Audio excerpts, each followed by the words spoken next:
Anita, how's your mental health? Questionable at all times. You know this. Yeah, how's the mental health of your children?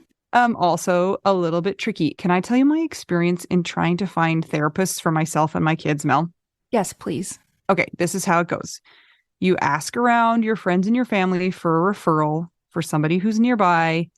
You finally find somebody who sounds like they might work for your family. You give them a call and you find out that A, they're not accepting new patients, or B, they have a huge wait list.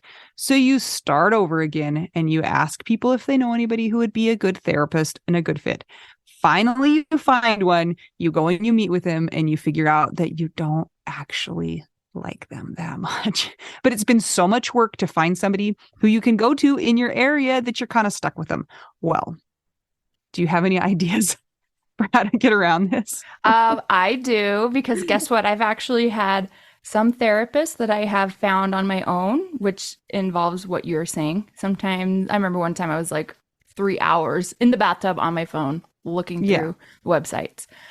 I was such a prune at the end. But I have also had the experience with working with BetterHelp. And it was like, I don't want to say too good to be true, but because it is true, but it's like amazing because I was matched with my therapist within 24 hours. And you didn't have to go through all of that other ridiculous process of trying to find somebody. And here's the cool thing too, is if that person didn't work out for you, you can just switch and say, and it's not like you're committing to another years long search for somebody who you're going to jive with. It's true. And I lucked out, or maybe just BetterHelp is really good at matching people together because I never had to change my therapist. I loved her. Perfect fit for me. And I know that some of our friends have used BetterHelp and they've had to change therapists, and boom, same day, you can change. Easy peasy. You can ghost your therapist. Get a new one. I love this idea. BetterHelp is one of our sponsors. If you use our promo code trybetterhelp.com/WWDN, you get 10% off your first month. And we totally recommend it. Yes. Get some therapy. That's trybetterhelp.com/WWDN. Okay, we survived another one. Kind of. Yeah, have we? Is it over yet? Well, we're recording this at night on Father's Day. We're almost there. Yeah, but you will all hear this when we will have survived, hopefully. Tell me, Mel, how has it gone for you? I slept in, and then I edited the podcast, and then I took another nap, and my mom and I had a dinner for ourselves. My sister and her new wife were going to come, but that something came up for them, so they weren't able to come. But we had my dad's favorite dinner, and we put his tennis ball creation on a plate that said, "Today is your day," and put his plate at the head of the table, and that's about it. And we talked about my dad. That's kind of how it's gone here. Scott was not a dad, so I don't really celebrate Scott on this day of fathers or dead fathers. I wondered if Father's Day was like kind of an issue or a non-issue for you before your dad died because you guys didn't have kids. For me, it was a non-issue. I would say, I don't know. I'm trying to remember back, like the first few times. It was just like, well, this is weird because he wasn't a dad. We didn't have children plans in the making at the moment. So it kind of, for me, was like always about my dad. Sorry, Scott. Hope you're not offended. But you know what? You died before you had a child. Before that was even, an option. What about you? Yeah, Father's Day, I just feel like there's just this strange kind of emptiness, irritability that happens even without trying to make a big deal about it. It's just like, something is not right about the day.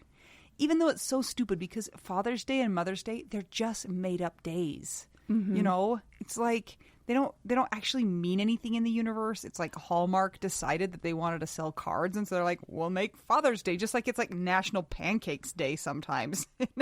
I'm not sad on National Pancake Day. Or like we could make up National Anita and Mel Day, and then if someone doesn't celebrate it, we're like offended or something. Yeah, and they should sell cards for that. So I do think it's so interesting because it's like not even a real thing. It's like it's a construct that we've made up, and we like let ourselves feel bad on that day. And so sometimes I kind of beat myself up for feeling bad, and also I'm like, I don't want to feel bad because that's what's expected of me, and I want to not be what's expected, but I feel an emptiness. I feel a hollowness that something is missing from my life, and I know that to be the case. Now, here's something that is also interesting that I have noticed, and I was kind of crystallizing it today, is that when I spend time with the other people in my family and in my support system who I feel love from and who provide some of the same things as a dad would provide, I feel a lot better. Like that hollowness and that emptiness really goes away. So we visited with my family, we visited with Jason's family, and I was like, I feel a lot better after, laughing with them and spending time with them, and, not all is lost. So it sounds like you had all the emotions. Yeah. I mean, it hasn't been like a bad day. I haven't like had any crying or anything. It's just kind of this like low thrum of not normal. And don't go on social media for sure. Although I was laughing about that because I was like, when I look on social media, a lot of my friends are widows. And so it's all like dead husband, dead husband, dead husband, and not as much alive husband, alive husband, alive husband. Yeah. Mine's about 50-50 musicians and widows. So I still get the Father's Day posts. So we were talking about this yesterday, Anita. It's so weird to me that your husband is gone. So your kid's dad is gone. But your dad is still here. And your grandpa is still here. Yeah. Yeah. I feel like they kind of get the shaft because my mind is so caught up in the fact that Jason's gone. My kid's dad is gone. That it's almost like I don't consider the other fathers in my life. So I do feel a little bit bad about that. We got to spend some quality time with my dad yesterday, though. You guys. Okay, all right. Widow Wives Club, you know what's about to happen. We're going to explain the saga of the skate ramp. Dun, dun, dun! What did you do? Once upon a time, I made a half impulse purchase under stress that was validated. I think it was deserved and validated that I needed this ramp, and it got shipped to me last week. Now, when a skateboard ramp gets shipped to you, it's not put together. It's a bunch of pieces. So I ordered the skate ramp, and I had to call the freight company to schedule the delivery. So I made really good friends with this guy named Rob at the freight company, and we talked many a time to figure out if I needed people to come help me unload, what time. He looked at the shipment. He's like, what in the world is this? It looks like a bunch of pieces. I had to explain, yeah, this is not a swing set like you are used to shipping. This is a skate ramp, but I have to put it together. If you have a delivery in the middle of the day, say or the middle of the morning, like 11 a.m., and you live in a neighborhood where everybody is elderly and all your friends are widows, and your husband is dead, and your dad is dead, then there might not be people around to help you unload a heavy thing. Like a 1,000,000-pound pallet. A 1,400-pound pallet of skate ramp parts. So, luckily, my friend Val, hello Val, the best in all of the world, has just moved back to Utah. And she has been waiting for her shipment of her stuff to come across the country. So she was able to come at 11 at the designated time and day. She brought her husband and her husband's friend. Wait, I think it's both of their friends. Anyway, and her kids, and we were all waiting, and I got them cookies. And I already felt bad that I needed to ask people for help. So I was really grateful and just hoping that the delivery and the unloading would go smoothly. Because they're like, yes, you will need people to unload. Well, 11 comes. 11:30 comes. There's no skate ramp. So it's getting closer to noon, and I call my good buddy Rob, and I'm like, Rob, do you know where my ramp is? Like, nobody's been here. And he's like, what? Let me call my guy. He gets back with me after about 10 minutes, and he goes, well, we don't actually know where it is, so it's not going to arrive yet. And I go, so are you saying I should send my people home? And he's like, yeah. Okay, great. He's like, I promise we'll find it, and then I'll call you. So my friends got to have the cookies. At least they got that for their time coming to my house. And then I heard from Rob again. He goes, I found it. They actually were trying to replace the bottom pallet because it broke, and then they took your name off of the order. Nobody communicated. So that it was a miscommunication. And he goes, I'm so sorry. And thank you so much for not being a jerk to me and being mad. because I get people that are mad a lot. So it actually worked in my favor that I did not get upset with him. I don't have energy to get upset at strangers or anything. And he said it would be on the truck the next day and I would not have to bring anybody to help unload.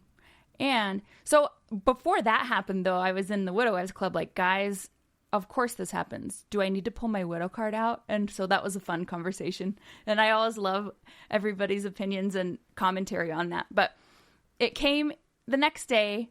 One dude unloaded it with this magic forklift thing. And then Anita and I got to work.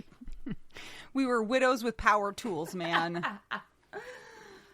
It took us 3 days. So Anita has a million kids, as you know, and a job. And so 2 of the days we worked at the worst time of day. We were so hot. It's bad. But we got it done. The pictures are in the Widow Wives Club. One day we'll make a video about it. Now all I have to do is paint the top and some other curation stuff. And then I will be ready to skate on it. Yeah, I'm proud of us, Mel. That was a huge endeavor. That was like not a small job. It's so classic Mel, too, to be like, I'm going to do this, and I only know 2 steps ahead, and I'll figure out the rest as I go along. That's how this podcast started. Yep. And that's how my skate ramp started. And look, Anita, you're helping me with both things. This is the part where my dad comes into the story. So remember, guys, my dad lives 7 houses away from Mel. Well, we got to this one step and it said that we needed to cut this board, and I had put a saw in my car, but my daughter had taken it out of the car to be really helpful. So I didn't arrive with the saw, and I was like, well, I can either go home and get the saw or we can just walk down to my dad's house. My dad has a wood shop in his basement. Like, he's a very skilled maker of things. So we start trekking down this hill carrying this sheet of plywood. Everybody's waving at us. They're like, what are you doing? And we're like, hi. So we get down to my dad's house and I'm like, I need you to cut this board. Can you cut this board for us? And we had discussed how we didn't want to have any help on this project. We just wanted to do it by ourselves. And so we were having this discussion and I was like, well, here's the truth, Mel. We can do it by ourselves, or we could just ask my dad to cut this board and he will do it in like 1/10 the time and it will be done really well. And so let's just have him cut the board. So we went down. It's so true. Like, I would never have thought to do it the way that he did it. It was profesh. Also, I am not allowed to use anything that cuts anything because I'm a piano player. So when we got to that point, we're like, can Randy Randall be an honorary widow and help with this project? Yes. The answer is yes.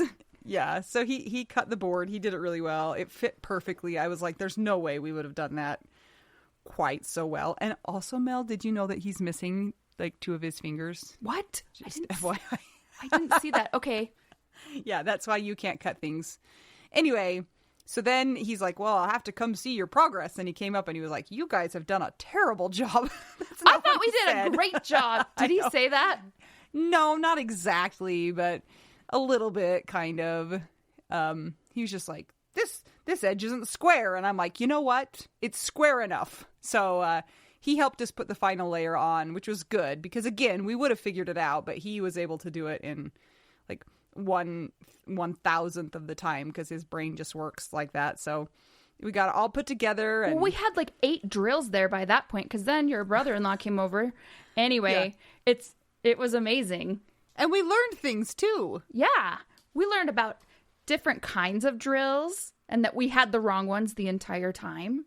Yeah, that was kind of upsetting. I'm like, what? We could have been using a different kind. There's a difference, you guys, between a drill motor and an impact driver. And we were using drill motors because we don't have impact drivers. But my dad has 7, so we used those. And I learned that my dad, I thought that his drill would work because a dad's drill should work for everything, right? My dad's drill is not an impact driver either. But we did it, Anita. I'm so proud of us. Me too. And you know what? Who would have ever thought in our lives we would say that we have built a skateboard ramp ever? It's not so weird. On my list. Yeah, I feel really proud of us. I'm like, we did it. So that was our whole week. Was power tools, Mel and Anita. And then after that, we went and got a car battery. We were so like broing it yesterday. I know. I got to spend some time with Anita's dad. And it was a joy, and I have many stories from it, and now we're best friends.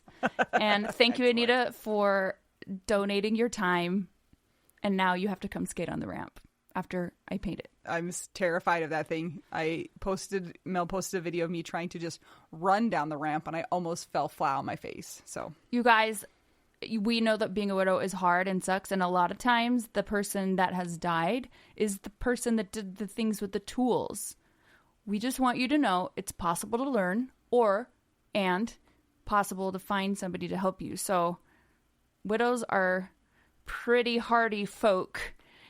So you can do it. If you're questioning yourself, can I do this? Absolutely. Just think. Yeah, give it a try. If Mel and Anita could build a skateboard ramp, I can put up a shelf and get on YouTube and look up a video. You can do this. You can do this.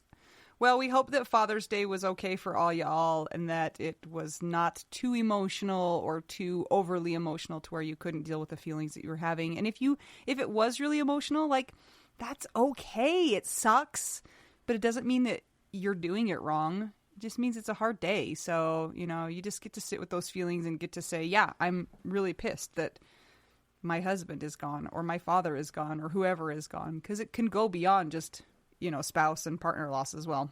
What's so interesting, Anita, is how I've been doing the French Duolingo thing, and I've had 2 experiences in the last few weeks, like with 2 different people. And one was with French, and they're like, "What are you up to lately?" And I'm like, "Oh, I'm learning French." And they were like, "Why? Why would you ever do that? That's so stupid." I know. I'm like, what? I'm like, well, why would you do that if you're not going to France or you're going to go live in France? I'm like, because learning is fun and awesome and I love it.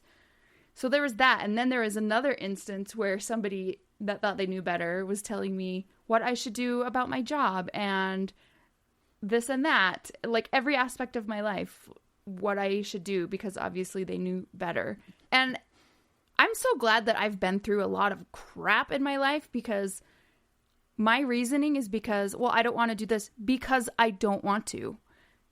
There's no other good reason. Like, I don't have to have a reason for that. However, if you had asked me this stuff before I kind of got toughened up by life, I would have maybe listened to that person and been like, oh, maybe they know more than I do about myself. Somebody that has talked to you for like 12 minutes of your entire life is telling you what to do, and you'd be like, oh, maybe they're right. But now you're like, no, I know what I need, want, desire. Yeah. What will fulfill me? Yeah. I've been around the block many a time with hard things and with relationships and with learning stuff and with job things. So, you know what, you guys? You do not need a reason other than I don't want to or I do want to. Anything else is nobody else's business, and you can shut that down or you can walk away, or you know what? One day that person will go through things and they'll be like, I was so stupid. So that's my message today. Can we just talk about how when people say this isn't my first rodeo, how that implies that, like, you know what you're doing on your second rodeo? Like, I think it should take a few more rodeos, don't you think? Well, I don't know. I've never actually ridden in a rodeo, so. Me neither, nor do I desire to, but. Yeah. I think that's a strange thing to say. This isn't my first rodeo. I know what I'm doing.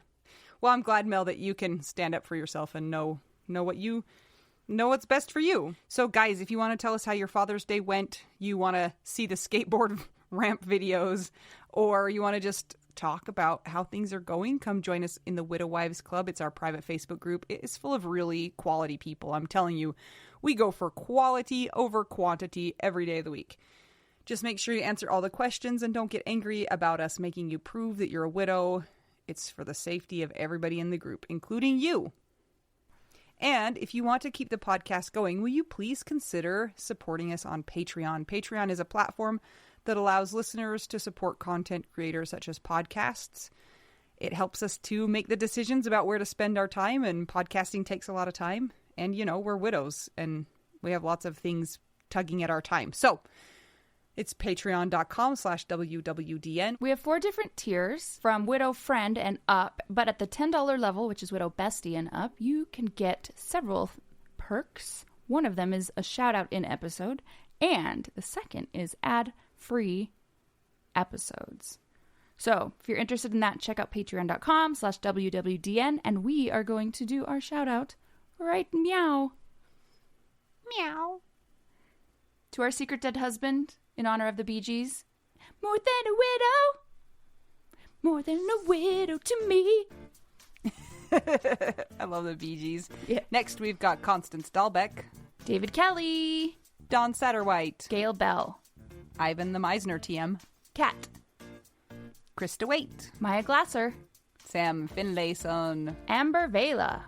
Amy Hartman Martell, Amy Neal. Amy Sapp, Ashley Hahn. Barbara Schneeberger, Brittany Pedro. Chris Steffen, Christina Shiflett. Cindy Wilkerson, Danielle Catterberg. Debbie Downer Nada, Dennis Brasso. Jean Marie Massey, Jenny Taylor. Jennifer Beal, Jennifer Brown. Jennifer E. Hassel, Jenny Wang. Carol Schultz, Kelly Ford. Kirsten Stromberg Clausen, Laura Aguirre Penner. Lauren Old, Your hair looks amazing. Leslie Webb. Lou Clausen, Marie Hoffman. M.K. Anderson, Patricia Weist. Rachel Barbosa, who my 5-year-old was talking about the other day. Sarah Morris, that helped us with the ramp one day. Sylvia Who Shore, allowed us to put the ramp in said location. Taylor Snyder. The Winehouse, Karen Cornejo, Vicky Spit. Anna Tracy, Christina Scambato. Christine Anderson, Cindy Raynaud. Connie Remich. Welcome. Hello. Judy Malkin. Dawn Barber, Debbie Fells. Deborah Westwood, Deborah Westwood, Diana Becker. Emily Toledo, Eric Vandermeulen. Aaron Pozick, Gabe Lozano. Gia Benoit, Gina Haas. Ian Sini, Ileana Bell. Jackie, one of my people, Jane. Anita's also mom. one of my people, Happy birthday yesterday, which is also 2 days ago. Jennifer Davis, Jenny Armstrong. Jenny Barrow, Jocelyn Milo. Julie Stevenson, Karina Jacobo. Kathy Murray, Katie Radcliffe. Kara Scara, Kevin Ferry. Chris Morgan, Laura Bradbury. Laura Keeley, Lindsay Dang it. Konopka, yes! Lori Farrington, Marjorie Lewis. Mary McGowan, Megan Montague. Melissa Bowers, Melissa Hancock. Missy Schubert, Best daughter ever. Peter Rukavina. Becky Ziba, Robin Flam. Sarah Kennedy, Stacy Saywert. Sunshine Haven, Tammy Teravist. Tara Wallace, Valerian Root Packer, who helped me with the ramp that was no longer coming to my house.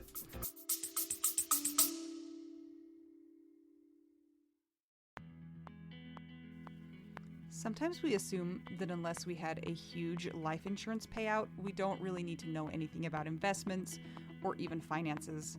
But guess what? A little knowledge of finances is critical for all of us. Maybe your partner was in charge of that stuff, and now you find yourself making all the decisions. Maybe you're mad about that. Maybe I am. Nicole from the He's Gone But the Money's Not podcast is here to help. She tackles financial literacy by telling the stories of women and widows and finance experts and shares the lessons they've learned as certified financial planners. Whether you know a lot and feel confident in your financial decisions or feel unsure about all of that stuff, there is more to learn. Listen and subscribe to the He's Gone But the Money's Not podcast on all podcast platforms. This ad was paid for by Rockhouse Financial, an SEC registered investment advisor.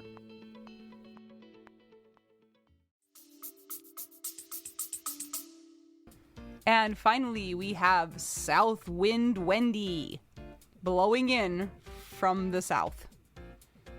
Like a witch? I think the Wicked Witch was from the west, so. There are a few of them, yeah. Also, special thanks to a few of our patrons who do not wish to be named in the shout out. We really appreciate you and your support, as we do all of you. Thank you for helping us so that we can help others. We do appreciate you all. If you don't want to be on the Patreon, you can give us a rating review. That's free. And what else can they do, Mel? Buy us tacos at buymeacoffee.com/widowwedonoww. We are getting close to our trip to Australia, so you could also send us to Australia to buy some Tim Tams through that same link. Just an idea. Or just be nice to somebody today, and that's payment enough. Whatever works for you. And if you can't get out of bed today, we support you. Whatever works for you. All right, Mel, are we ready to get to our episode today? We are. Let's get to it. I'm Anita. I'm Mel. We are two young widows wielding power tools, building things that we have no business building, and we are just trying to figure out widow. We do now.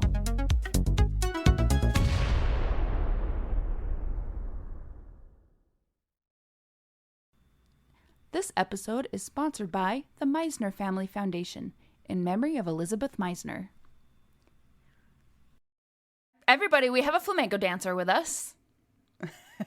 Change of topic. I think that's one of her many talents, because this person is not just a one-trick pony.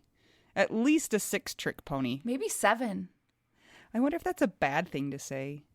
I say the more skills, the better, right? Right. Okay. Well, I just didn't want her to feel bad that we were calling her a pony, right? Better a pony than an ass.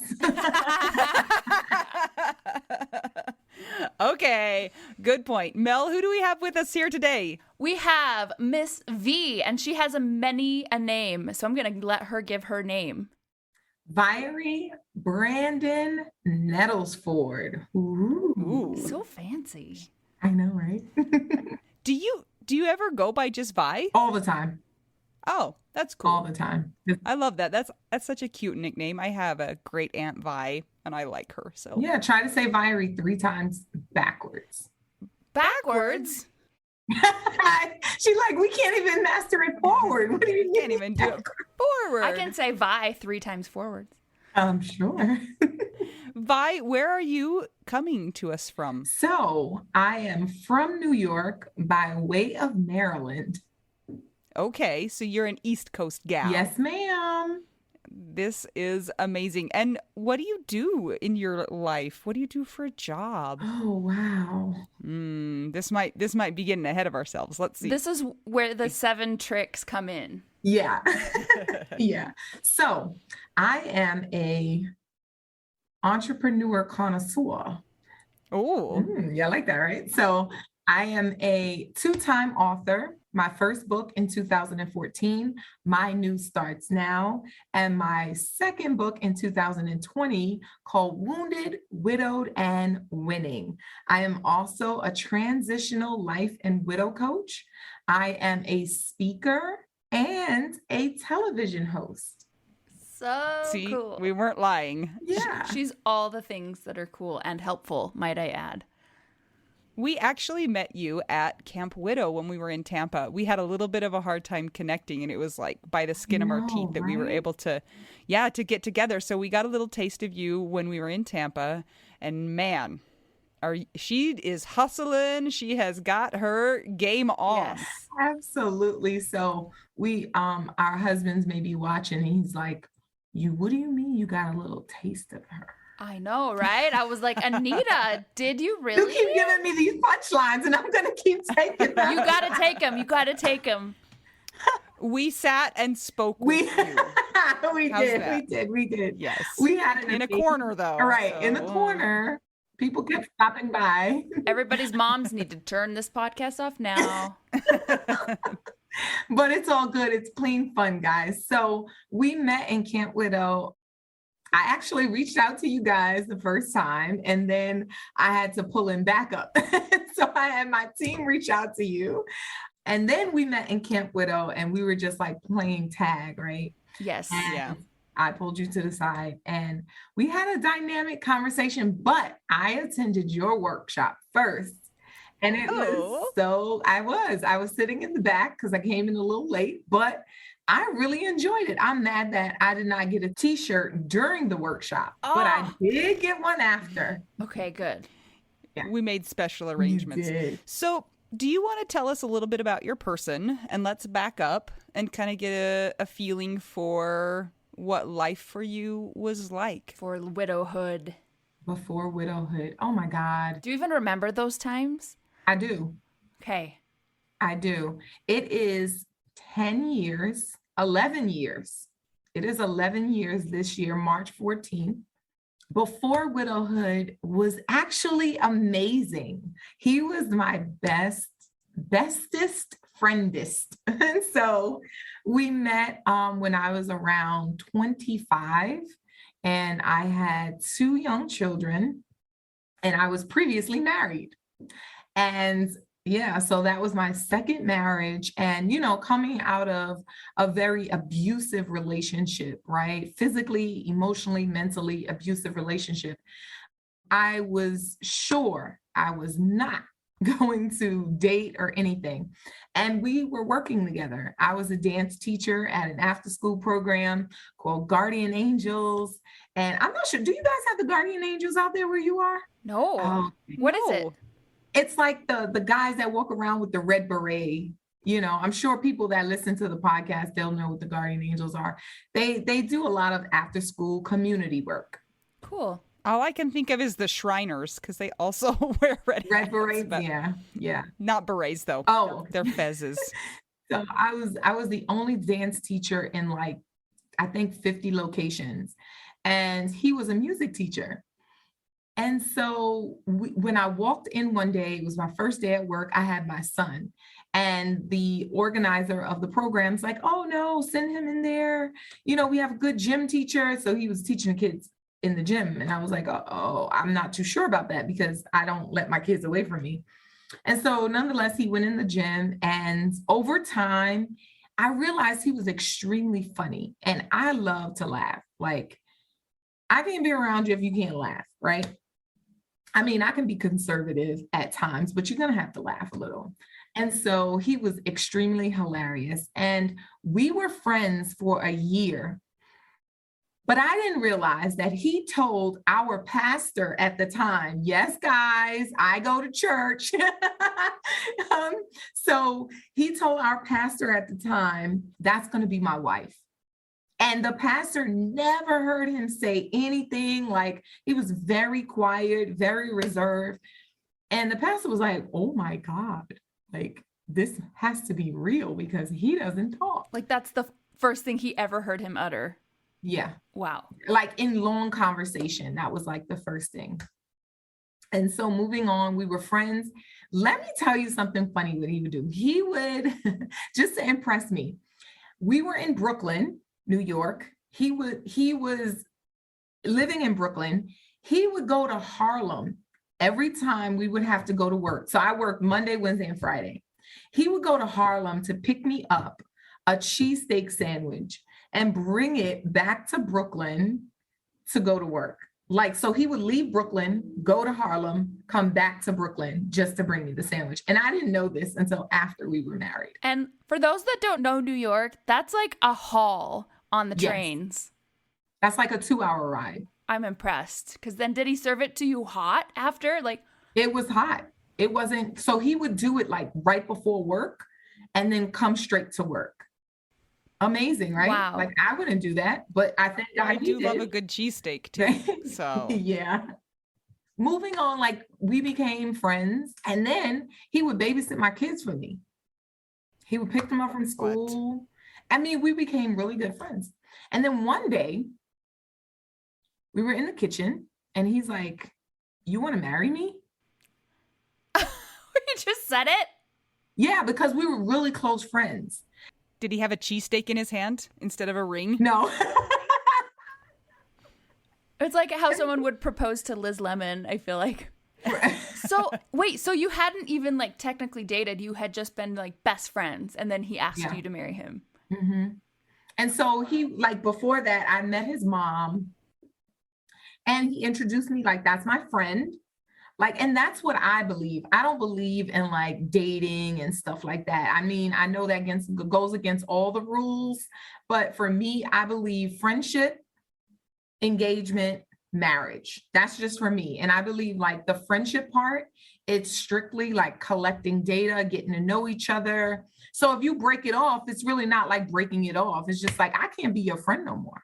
This is a new technique that I'm just learning about right now. But did you say yes? Oh, well, we got married. Yeah. Okay. Yeah.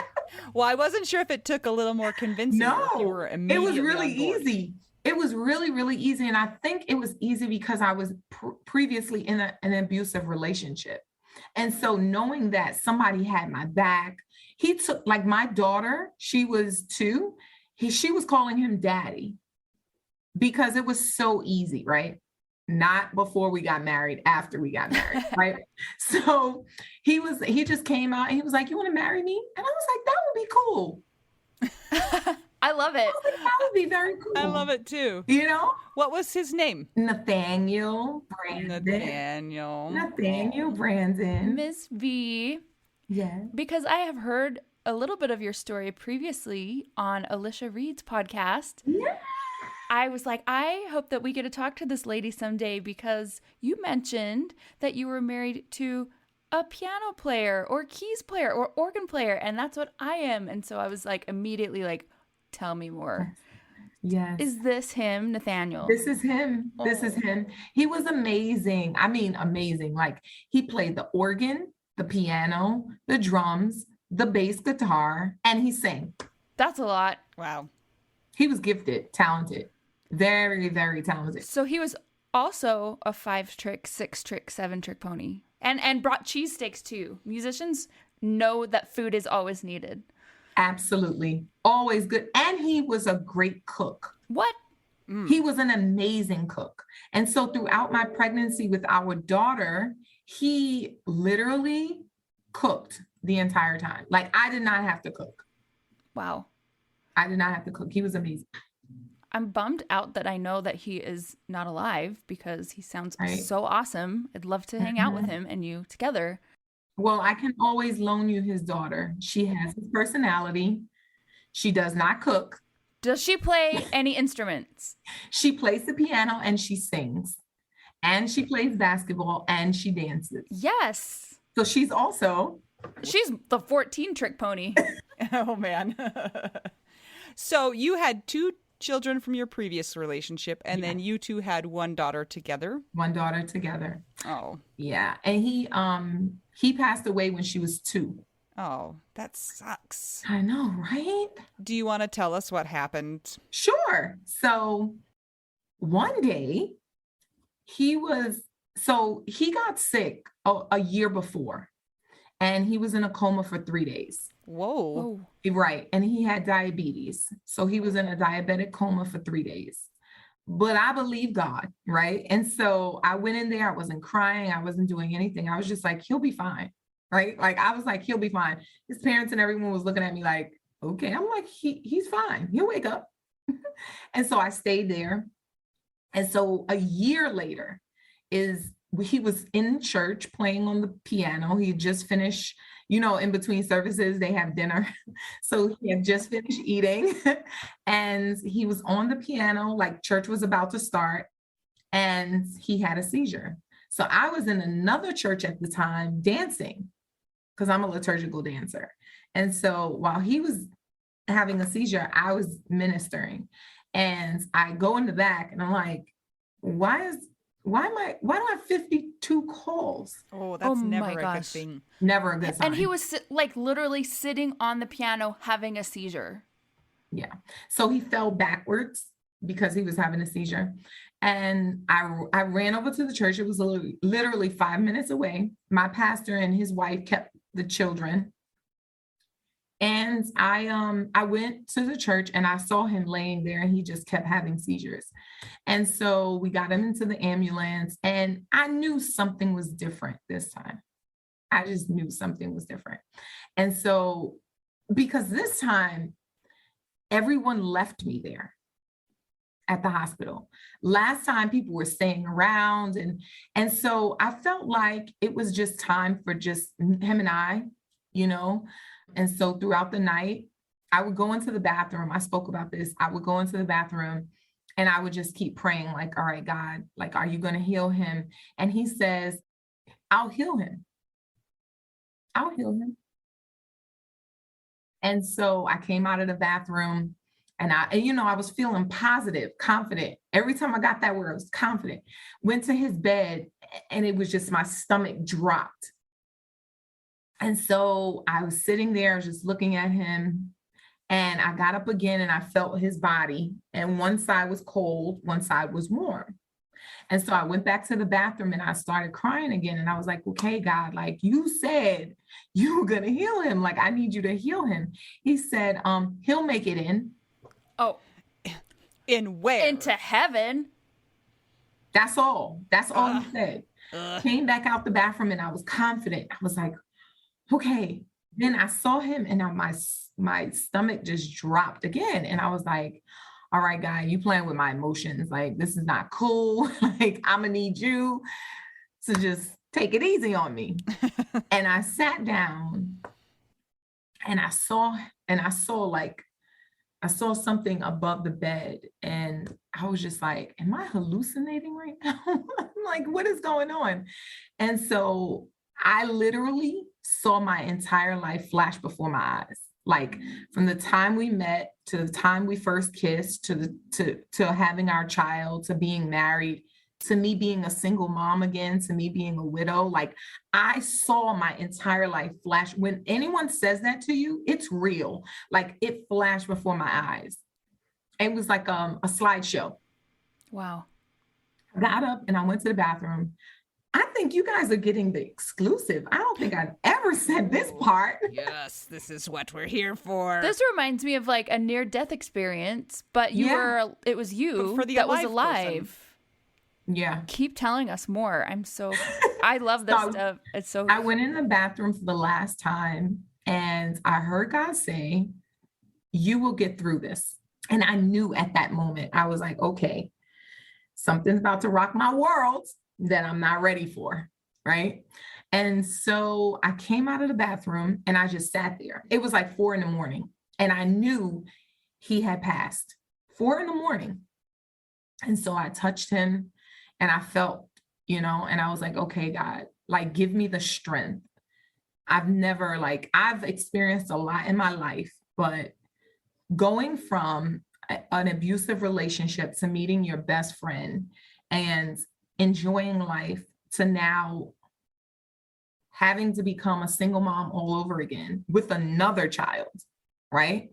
And then all of the thoughts of my children, like that's their dad. Like, what am I supposed to say? Like, it's one thing to process your own emotions and your own feelings, but when you have to do that with children, that's a whole different level, right? And so I'm thinking about all of these things at one time, and I'm like, I'm going to lose my husband. Like, that's my husband. Like, how is the world going to look at me, right? I'm like, I'm 30 years old.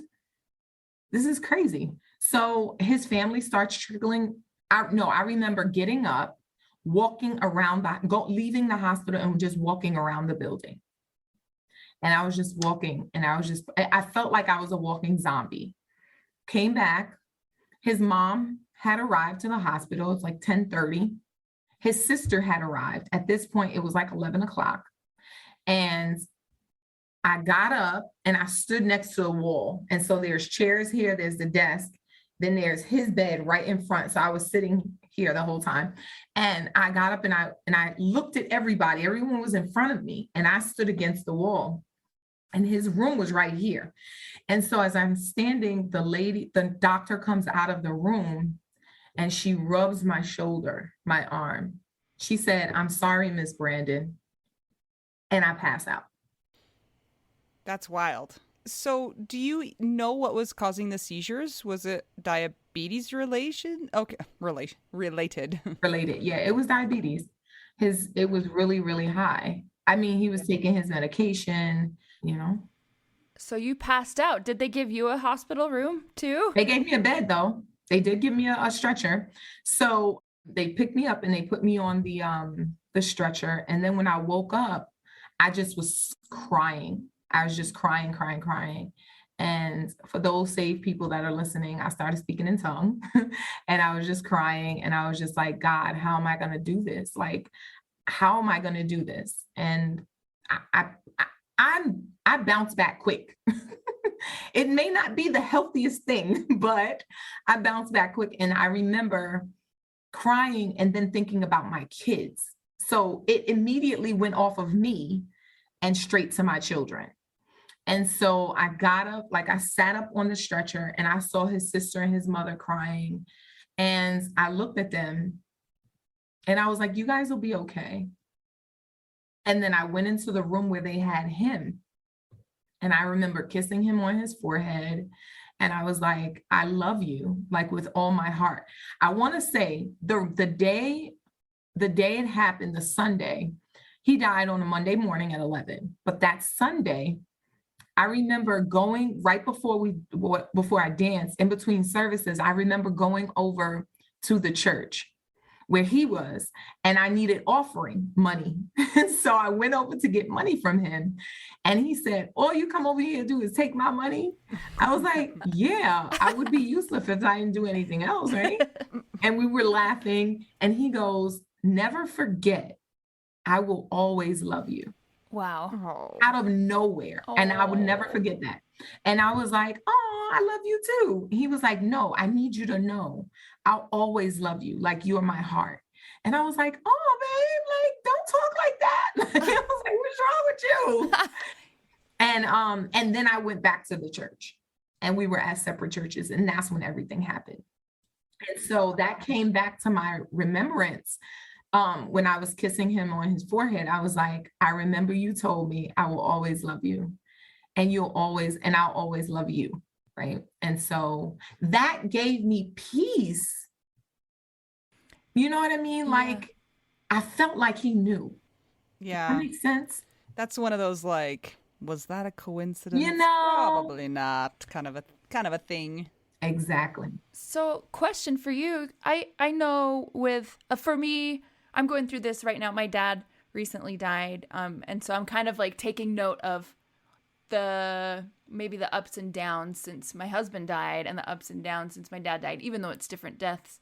And both, I felt really surrounded and really loved, and I felt their presence around so strongly. And then after a few months, you don't feel it as much. So I am curious, everybody's experience is different, but you felt peace. Did the peace stay? Did you have ups and downs? Were you just like, I'm going to forge ahead? Like, how has your widowhood journey been?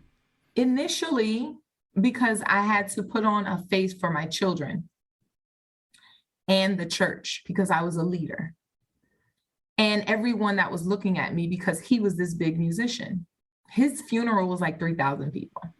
And so I had to put on a face of, I can handle this, because remember the word that God gave me, you'll get through this. And so I honestly believe God will always give you a word to carry you through your storm. It doesn't matter what the storm is. And so there was ups and downs. I went through a dark period of depression.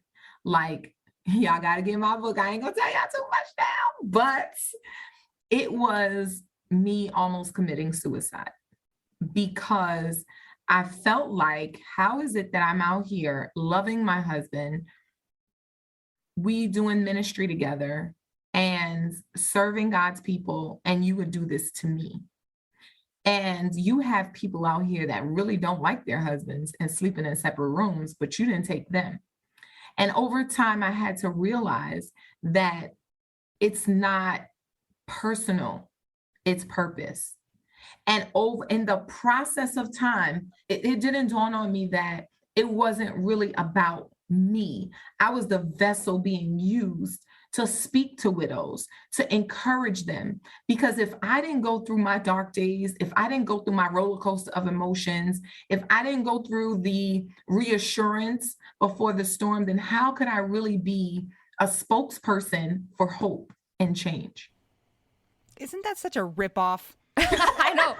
It's too painful. It's like, no, I do not want to sign up for this. Thank you. So you had already been through an abusive marriage, had the 2 kids, you met your love of your life, he dies, Yes. and you're 30. 30. That's a lot. That's like, Yes. if people even like have 1 or 2 of those things in their life, it's not usually before they're 30. It could be spread out, and it's still hard. Like, girl, that is a lot of trauma. But it doesn't end there. I grew up in foster care. I was raped at 9.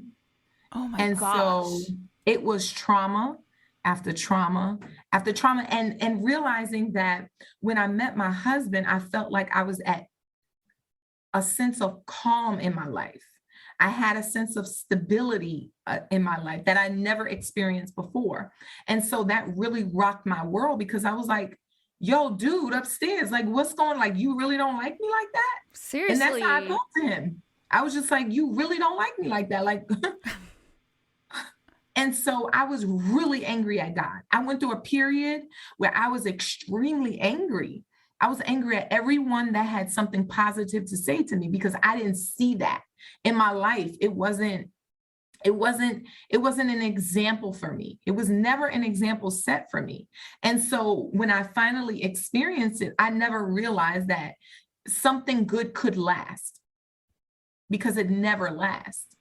I feel like that right now, like you're speaking to me right now, because I've had some of the same similar things that you're talking about, and I am pissed right now. So like, preach to me, because this is hard.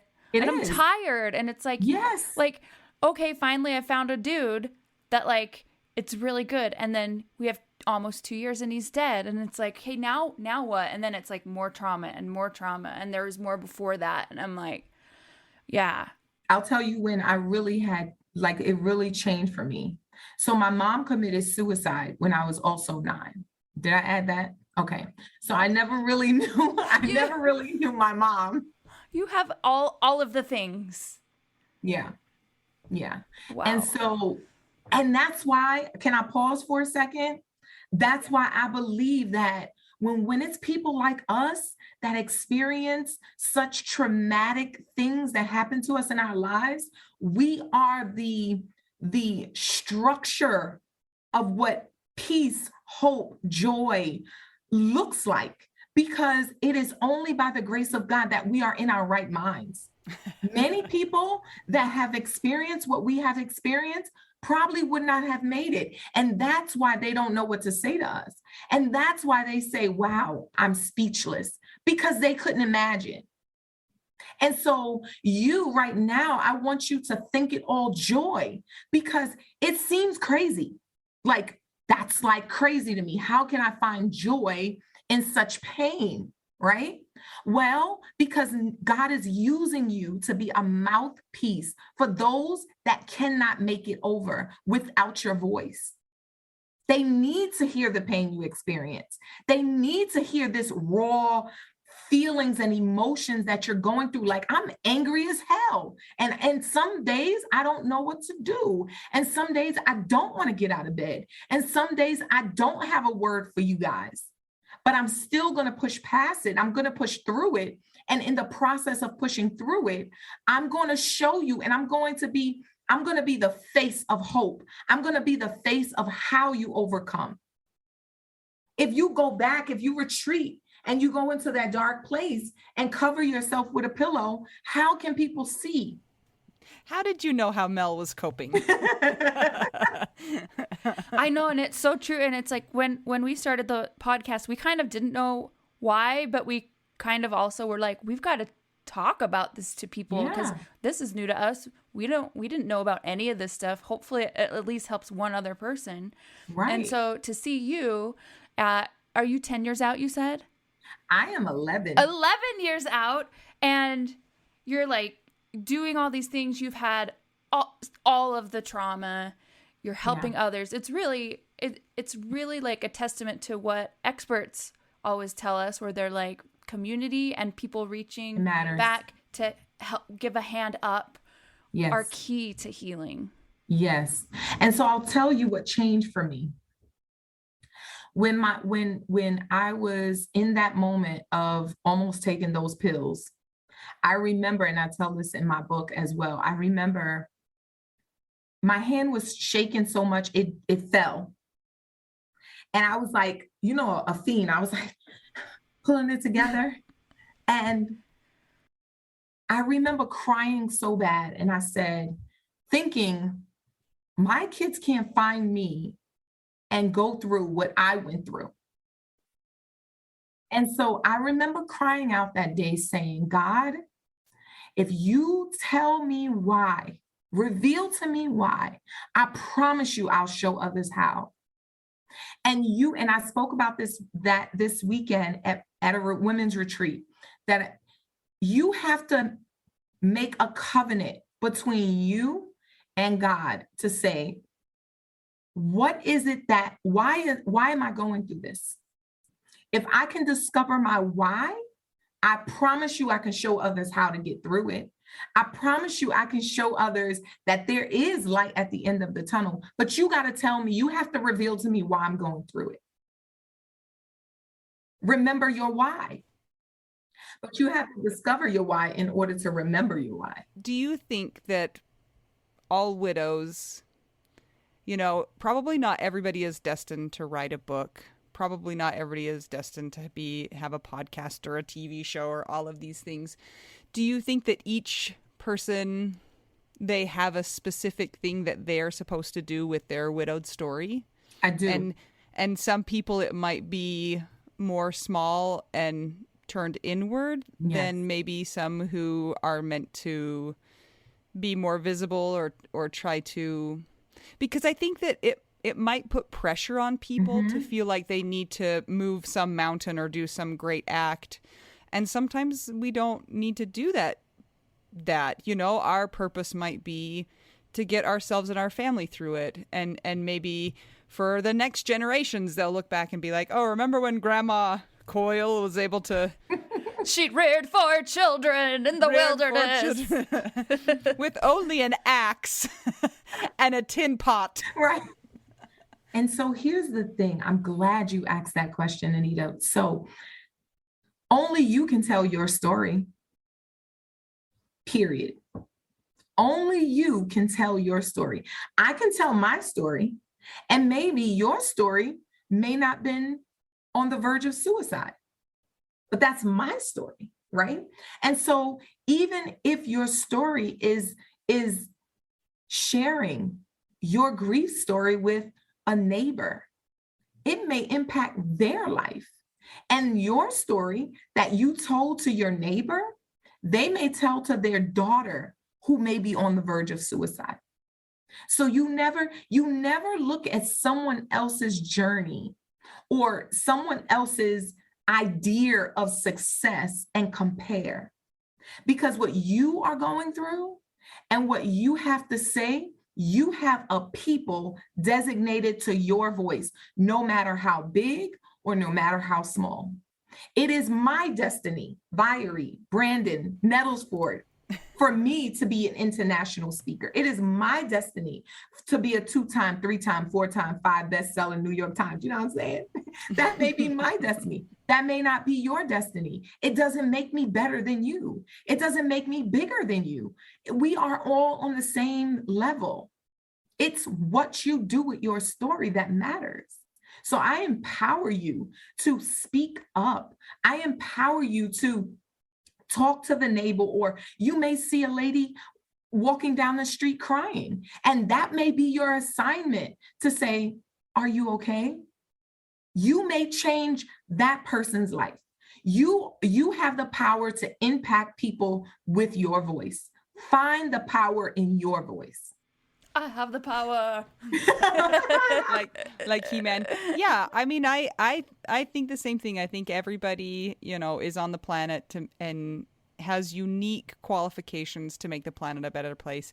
And I think that sometimes we get, like you were just saying, we get caught up in the ladder of, am I worth enough? Do I need to be doing more to be, to improve my worth? And it's like, no, it's not how many books you've written. It's not how many speaking gigs you've had. It's how can you interact with just whoever is around you, and to kind of, like you said, figure out what is your role, what is your purpose, what is the universe, what is God, whatever your belief system is. What is it pushing you towards doing, and finding that to do it. But you said something so good too, Anita. You said generations behind us, right?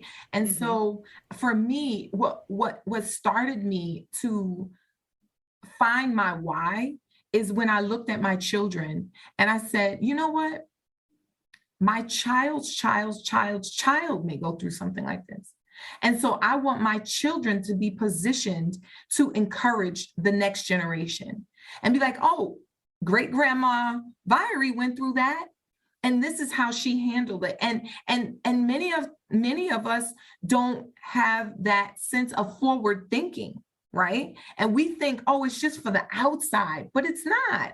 Right? It can start right in our homes. How our children see us go through matters. What we say in the midst of grief matters.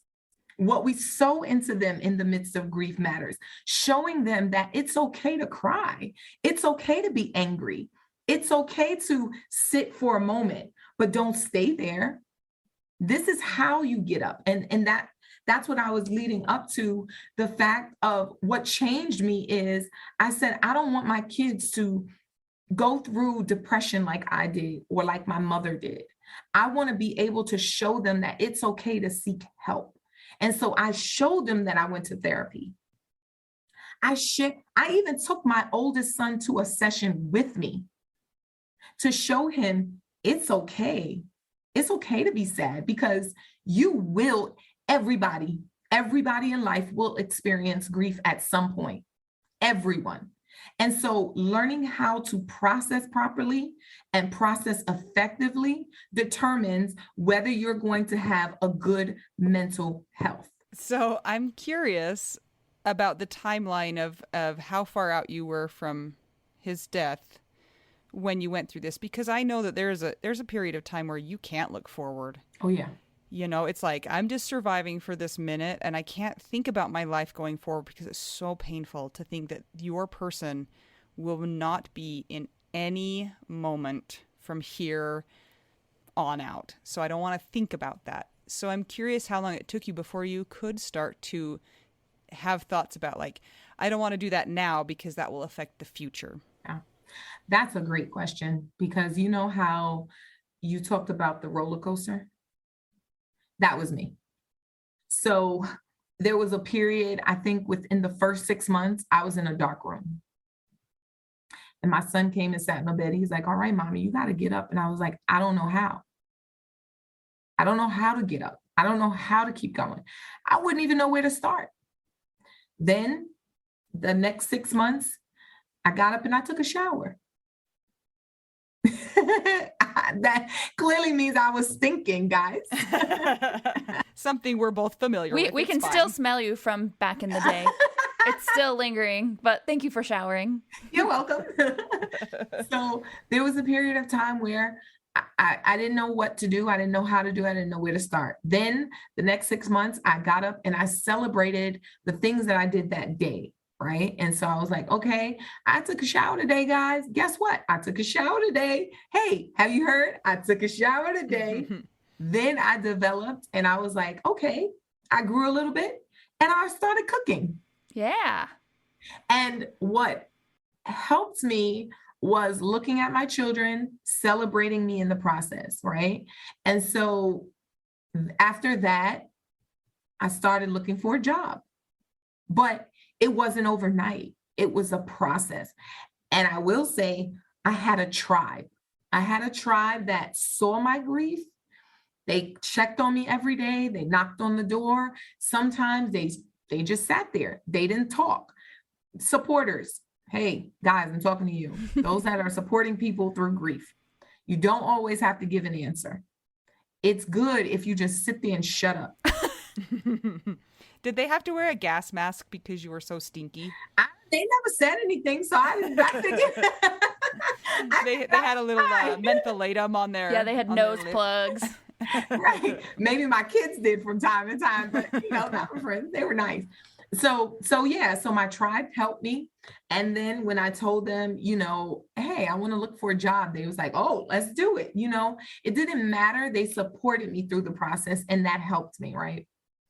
I think it was about 6 years in before I went to therapy. Wow. It was when I got really angry because I didn't start out angry, right? I started out sad. Mm-hmm. Then I went into denial. I was like, he's going to walk up the stairs. Like, I'm just going to hear the door open. Right. Even though I was there through the whole process, I knew he wasn't coming back, but it was a part of me that was like in expectation of him coming through the door. And then I went through sadness again, depression, And then when I moved from one house, because I couldn't be there anymore. Oh, I skipped the part. When I went, I don't even want to know. Every time you have a surprise for us, it's like a horrible, horrible thing. Please let it be that there was like an outbreak of roses that grew in your apartment, so you couldn't live there. Was it mice infestation? No, I became homeless. Yeah. Yeah, it's really not funny, but it's my truth. Because remember, I wasn't working or anything. And so I became homeless. I slept in the car with my kids for about 3 days. And then I realized I had to find a place because then I would lose my kids. And I didn't want my kids to grow up without a mom like I did. And so it's so funny. A babysitter from church, she was in tune, right? She was like, oh, I'll keep them overnight. Don't worry. And that's when I enrolled in college. And I would take showers at the college. Yeah, at the gym. And then my sister-in-law found out, and she let us move into her 1-bedroom apartment. And me and my kids stayed on the queen size bed in the middle of the living room for 8 months. Wow. And so still going through that, trying to keep my head together. Then I lost my car. And then I just started looking for a job, and no one knew at the time what I was going through. Like the outside world, I was still on Facebook, like, hey, look, I'm doing it, right? And then one of my friends got me a job at her job. Started working. Then about 8 months in, Social Security Administration mailed me a check. I guess they prorated it, and it was a good amount. And so I was able to get a 1-bedroom apartment that had a dining room and a living room. Good. So everyone had their own bedroom. Good. I was like so worried. It was beautiful. It was really nice. It was in a house, first floor. We had a backyard. So through my kitchen, you were able to go into the backyard. You know, in New York, it's very difficult to find an apartment in a house for $1,200. Yeah. And he said to me, you remind me of my mom. He said, that's the reason why I chose you for the apartment. See, that's what we're talking about with like your future generations. Yes. He said, you remind me of my mom coming over here from Jamaica with 3 kids and no father. He said, and that's why I'm renting you this place for you can get up on your feet. And so my kids went to school around the corner. And so what changed me was it was a step-by-step journey, you know, but I realized that I needed help when I was angry at everyone, right? At that point, I moved from the 1-bedroom to a 3-bedroom in Crown Heights, Brooklyn, it was a really nice house. And I realized I stopped going to church. I pushed all my friends away, but I thought I was healed at that point. I was like, oh, I'm good. No, I was horrible. And that's when I went and got help, because I was like, I can't live like that. I didn't like the woman that I was becoming. Yeah. I think that is such important information to hear, that the timeline of this, because I think a lot of people will be surprised. And like, for me, it's like, oh, like that's kind of cautionary for me to not, I guess, let your guard down might not be like the best term, but kind of like that, you know, like still need to keep checking in, because it's not like it's just going to be, you know, like, oh, I'm better. No, I'm good to go now. No. And also, I think so many of us have that weird, like, well, we should be functioning better after 1 or 2 years, and then after that, what, you're not better yet? And it's like, it's actually like making me feel better that you said 6 years, because this is a long ass journey, and I think we put pressure on ourselves to like get somewhere by a certain time, and it's just so unique for each person. It is. That's good. It's unique for each person. And grief has a tendency of piling on. And so piling on in the sense of, I lost my brother, I lost my mother, I lost my grandmother, all in a 4-year span. So grief has a tendency of piling on. If you don't process it, you will become a person that you don't like. And so what I would say is my process may look different than your process. Let me just make that very clear. Mine's may be going to therapy. Yours may be getting a life coach. Another person's may be having a really good friend who does this for a living and you don't have to pay for it. Could we all be so lucky? Right. But I will say it is so important that you talk it out. Holding that stuff inside has the potential to kill you. Yeah, I can see that too. I mean, and as a widow that doesn't have kids, I don't have the same stressors. Like Anita and I like talk about this all the time, and it's like I don't have the same stressors and like what's the word I'm looking for? Like high stakes, lives that I'm managing. But the isolation part is so real because I'm not required to go take care of a child. So dealing with your life first is the high stakes. Because if you're not right, you can't be right for anyone else. Children, sister, brother, cousin, it doesn't matter. So your life is valuable. Your life is worthy, right? And so it doesn't matter if you have kids or not. Like what you are dealing with, it's your journey. And do not allow, I think I said this before, do not allow anyone to dictate your journey. It's your journey. Right? And so you have the power. That power is in your hands to gear your journey. Do not let anyone tell you, oh, because I don't have children, I'm not dealing with you, but you're dealing with it.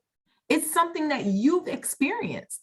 So my experience is not better or more valuable because you don't have children. He was still your husband.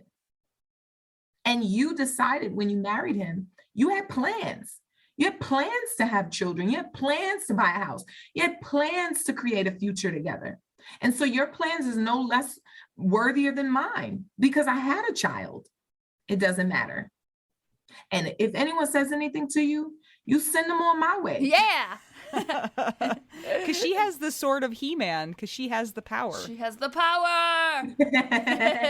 So I'm curious about, I mean, like it's just really, I don't know if fun's the right word either, to talk to somebody who's 10 years out and has been to the depths, and then you talk with such passion and such, clarity. It's like, guess what, guys? Like, we can be like her. Encouraging. It's encouraging. So your life has continued. I mean, it's been 10 years. Can you tell us a little bit about like your more recent years and what has happened therein? Sure, but don't rob me of my 1 year. It's 11. Okay. Oh, that's right. It's 11. I was like, what are you talking about? 11. I'm so sorry. Yeah, tell us about what led to you now having a hyphenated last name. Please. So, it's so interesting. In the 10th year, so in the 9th year, I moved from New York to Maryland. And I packed up. Like my son was graduating college and I was like, if I don't do it now, I'm never going to do it. And I made up my mind. I was like, this is what I'm going to do. He graduated on Thursday. I packed the truck on Thursday night. And I was out on Friday. And I was in my new apartment. Of course, I did the research. I had my apartment and I was starting my new job on that Monday. So there was no break. Dropped him off to college on that Saturday and came back home prepared for work. Then, Ooh, here we go. And so I was going to work. It was 2019, and my now husband was looking at me from the window. It was my first day of work. He didn't realize it was my first day of work. And after we got married, we talked about it. He was like, "Yeah, I saw you around August," and I'm like, "That's when I started the job." So he saw me getting out of the car. He was looking at me so he's a chief engineer. And so he was the engineer of the building. So he was looking. Not the chief engineer of the train. I'm kind of sad now. Well, he was the engineer of the train too, because he was looking out the window and he saw me getting out of my car, coming into the building. He was like, "Who is that?" Oh. And so time went on.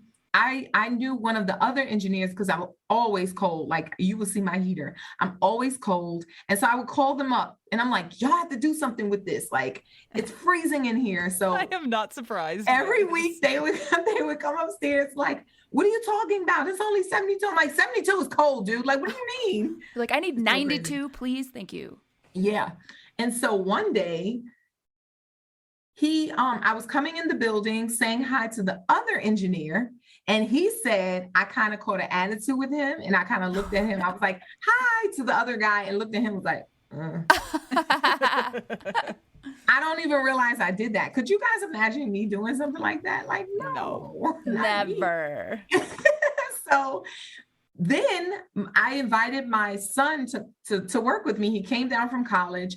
And one day we were getting in the elevator, him and I, my son and I saw this big, dark-skinned brown man. And I was like, oh, who are you? And so he was getting in the elevator, and I think he came over on purpose because I never recognized him. And so I realized that my son is 6'3". So anybody taller than my son, I'm intrigued. And so he's 6'7". Whoa. So my son, yeah. So I was like, and so he turned around in the elevator. Hello. He's British. What? Stop. Yay! This is like a movie now. We're in movie Right? Oh, territory. man. Mhm. Yeah. So he's British and he turns around and was like, hello. I was like, well, hello, Mr. Englishman. Did you really say that? No, I was thinking in my head. And so my son's looking at me and I'm turning red because I'm like, hi. I'm like, who are you? And so he gets out of the elevator. So time goes on. But in the process, he used to run downstairs just to open the door for me to say hello. Oh. And I thought he was the doorman. Like, hello. And so one day, He brought you a sandwich and he proposed to you. no, it has to be different. So Okay. one day my coworkers went to lunch and he saw them leaving the building, but he didn't see me go. So he came around to my desk. Mind you, he had already went to my desk to find out my name, looked me up on the internet. Clearly you can see everything about me. And so he already knew about me before he met me. And one day he came upstairs and he's like, so you're not going out with your coworkers? I'm like, no, I just want to stay in. We've been talking ever since. Wow. We never stopped talking. What is his name? His name is Terrence. Oh. His name is Terrence. the tall British man. Yes, So- Terrence, the tall British man. Did you become best friends and then get engaged? Or how Yes. did it work out? No, yes. Okay. I don't believe in claiming someone before you're like committed, like because this world is so crazy, right? And especially for me personally, I did that before. Like I dated in the process of being a widow and it didn't work out too well. Like keeping my relationship private and for me, it was important to me. Like I didn't even tell my friends and family until 6 months in. And I only told them because they said they were coming to visit me in Maryland. Had they not said that, I would have not told them, right? Even my partner here, Maya Tyler, I still didn't tell her, and she's here in Maryland.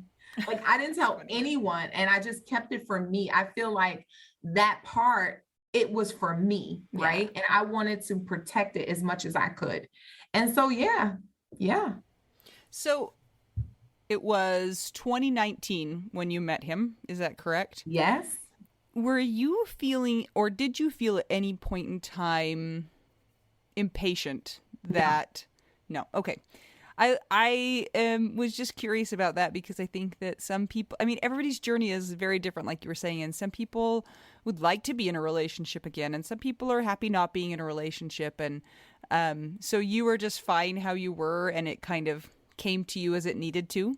And you know why? Because like I said, I was in 2 previous relationships. And so for me, I didn't want to go through that again, like being disappointed or, putting myself out there and really not reaping the harvest in which I was sowing into. And so I felt like it was important for me to take my time. Honestly, I didn't expect it to turn into anything. That wasn't my expectation, right? I just wanted him to put up my TV. And so, because I just moved into the house and I was like, I need the TV mounted, right? And he didn't even need to stand on a step stool. Exactly. You know? So, but there are, even till recent, like before we got engaged, it was my friend that brought it to my attention. Like, Vioree, you do want to get married again. I'm like, nah, I'm really good.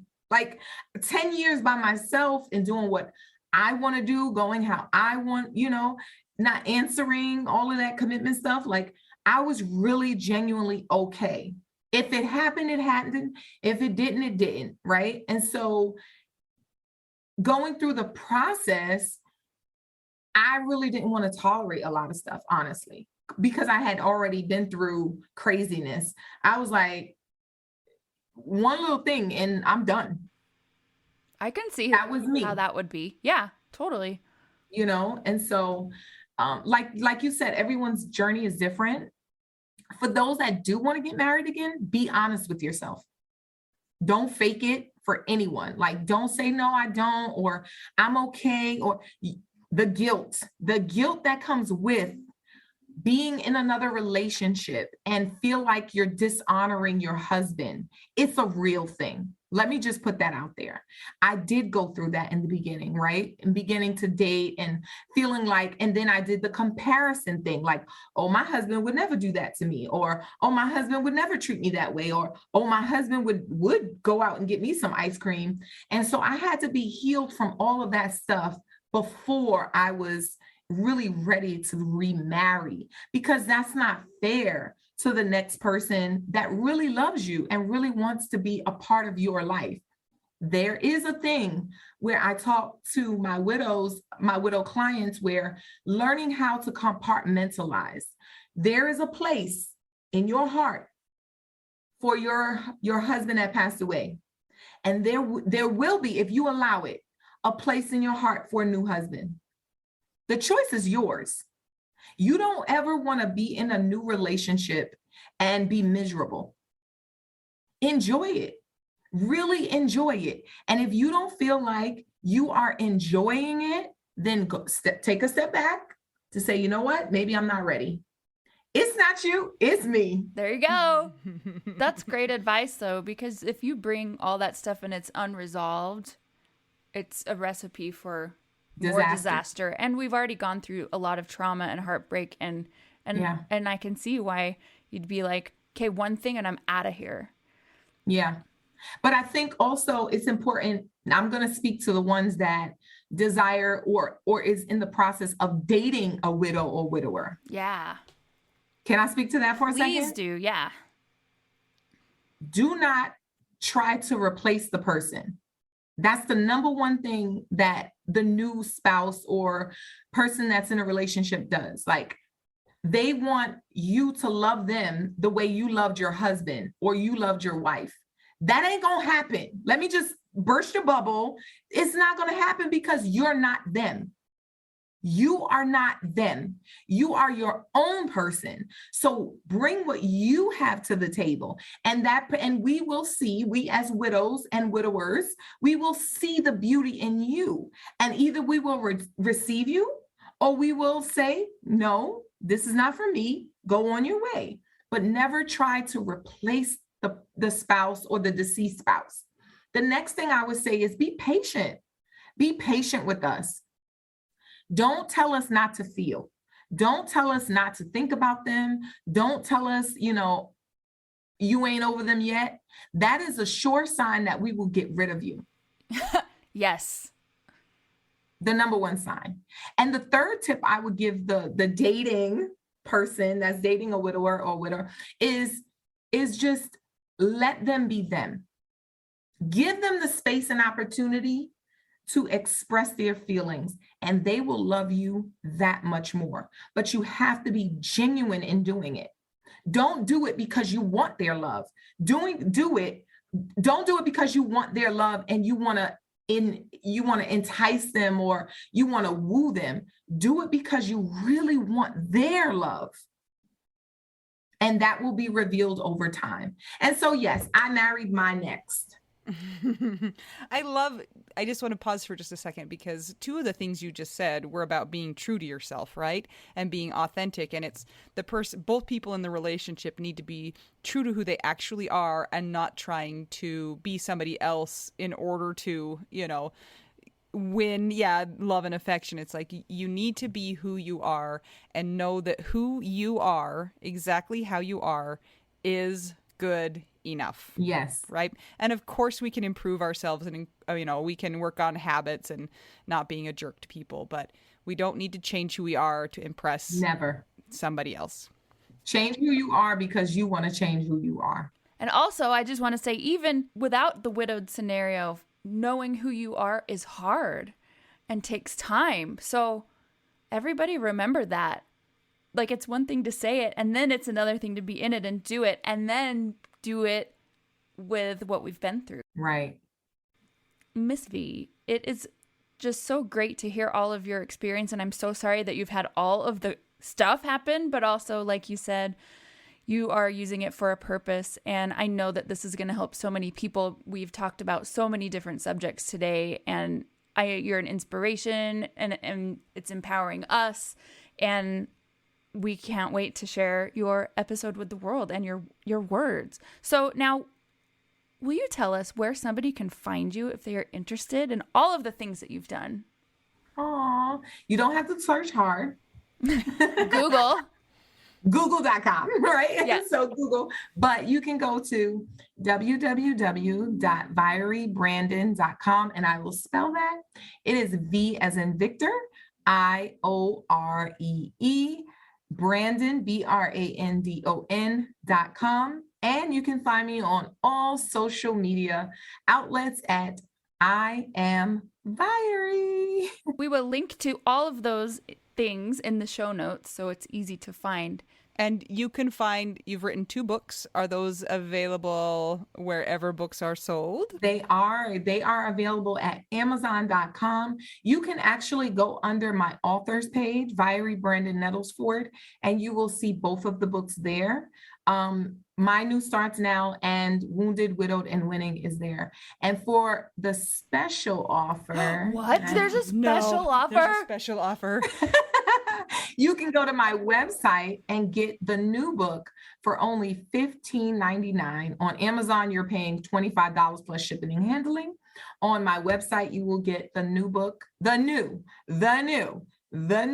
and juicy book, Wounded, Widowed, and Winning for $15.99. I was like, is there a third one? No. Oh, it will be soon. Stay tuned. Okay. Stay tuned. I'm not surprised. Thank you so much for joining us today. I'm so glad that we were able to connect in Tampa, and so that we could connect later on here, because I think a lot of people are going to love what you have had to say. Thank you. I love you, ladies. Oh, you are the bomb.com. We had so much fun talking to you when we got cornered in Camp Widow that we couldn't even stop. So we knew this was going to be a fun day to talk. And thank you for your life skills in letting timing come to you, because obviously we are sort of a disaster and it took us a bit to connect, but thank you. We're so glad you don't hate us. Oh, no. Thank you so much. Also, I wanted to mention, if for those of you that would like a 15-minute free one-on-one coaching, I do life coaching and widow coaching. So, you can book a free one-on-one with me, and then I have coaching programs after. I didn't want to miss mentioning the coaching program. And she has been through it all, so has all the experience. So yes, cannot go wrong. We have one final question for you, my friend. All right. What is your favorite cheese?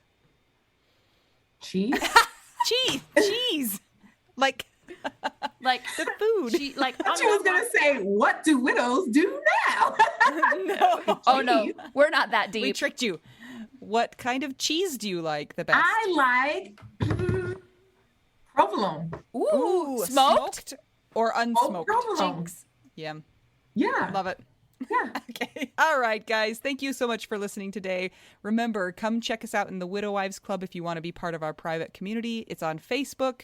Make sure you answer all the questions. If you want to keep the podcast going, check out our Patreon. It's patreon.com/WWDN. If you'd like to buy us some tacos, go to buymeacoffee.com/widowwedonoww. And remember that all of this can be found within the app in any app store, and you just type in Widow We Do Now. And like we said before, give us a rating and review if you have not taken the time to do that. That really helps the visibility of the podcast and helps us to find more widows and widowers. A nice one, please. Until we talk to you again, I'm Anita. I'm Mel. And I am Vioree Brandon. Woo! And we are just two young widows and one 7.5 trick pony. And we're all just trying to figure out widow. We do now. Yay! I think she's like an infinity trick pony. I think there's no ceiling for her. I think so too.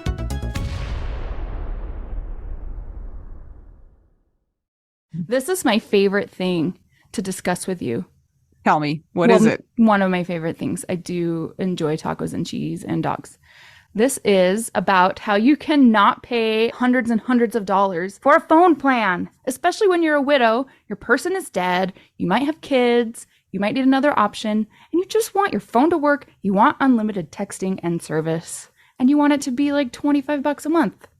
It blows my mind that they have plans that start at $15 a month. That is so cheap. And the cool thing is it uses other 5G networks, and so you don't have to pay extra for that, and you still get great service. Yep, Anita and I have traveled all over, and I have used my phone. So I highly recommend it, and my mom's even on it. When my dad died, we put his phone down to the cheapest plan, which is $15 a month. And I think my mom's on the $20 a month plan, and it's so worth it. It's so much cheaper than what we were all paying before. So I highly recommend it if you're on a budget or not. Who cares?